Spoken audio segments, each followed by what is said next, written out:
السلام عليكم ورحمة الله وبركاته. النهاردة معاكم فيديو جديد ومعلقتين زيت بس. عملنا احلى بطاطس، شايفين جمالها ولونها تحفة. يلا كده بسرعة اقولك عملتها ازاي.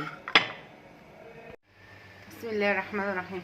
هقولك النهاردة على تتبيلة بطاطس بقى، ولا تقلي في زيت وانسي الكلام ده. معلقتين زيت، ولا مفيش موجود عندنا اير فراير ولا اي حاجة.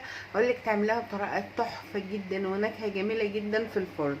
كل اللي عليا ان انا بجيب البطاطس بغسلها كويس قوي وهي بقشرها كده، وبقطعها الحجم المتوسط ده. بقطعها 4 بالشكل ده اهو. وبعد كده ايه البهارات اللي انا بحطها عليها؟ فصين توم مدقوقين او مبشورين بالمبشره، البهارات اللي هي الملح والفلفل والكمون اللي بتبقى على بعض اللي بنبهر بها البطاطس، روزماري، شطه لو انا حابه. تمام، كل الحاجات دي هحطها على البطاطس، واحط بس معلقتين زيت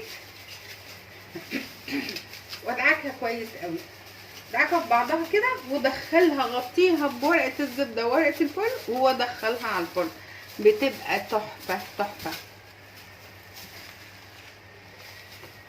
معلقتين زيت اهم، اي زيت متوفر عندك ماشي، مفيش مشكله. يعني لو في زيت زيتون هتبقى حلوه قوي.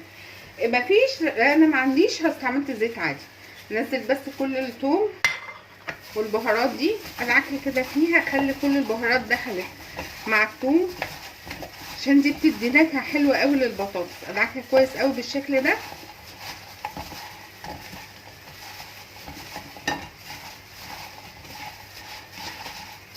واغطيها وادخلها الفرن. مفيش عندك صينيه او الصينيه بتاعتك مشغوله، ممكن تحطيها في ورقه الفرن بس تحطي عليها ورقه الزبده الاول.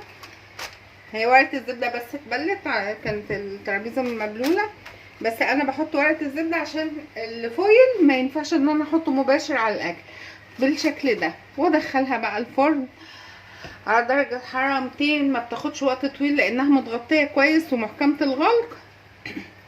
واول ما هتستوي هتتحمر وهتبقى طعمها تحفه. هوديها انا الفرن وارجع لكم تاني. اهي البطاطس لما طلعت من الفرن وشكلها ولونها الذهبي الجميل، شايفين ما شاء الله اللهم بارك، ومستويه جدا وتحفه. شايفين اهي تحفه جدا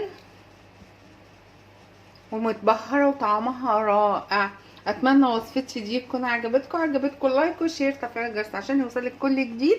نتقابل في وصفه تانية باذن الله، والسلام عليكم ورحمه الله وبركاته.